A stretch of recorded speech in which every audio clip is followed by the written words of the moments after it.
中市社会局伫静宜大学的大学生的协助下，推出老人文空车休闲巡回服务，陪长辈时代唱歌、开讲、学新知识，快乐过生活。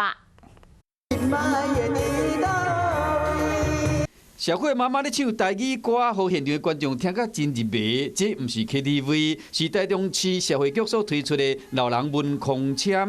即日讲来到大家武陵里真个时代，对文空车拢真期待。有诶时间让我行出来，甲大家做伙，快出来快乐。长辈他是每个月都很期待文康车到来，因为文康车其实带给他们是很多回忆。伫静宜大学文空车辅导团队的协助下，这台老人的文空车伫疫情期间，除了会使互这老大人唱歌以外，嘛会使变成行动防疫的宣传车。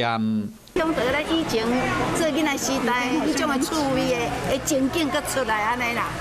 目前台中市总共有10台老人文空车，伫600多个社区里巡回，服务这的老大人。观众朋友，有一件事情不知道你们做了吗？那就是赶快来订阅我们的 CH52华视的频道，而且记得哦，一定要帮我们分享、按赞，还要开启小铃铛。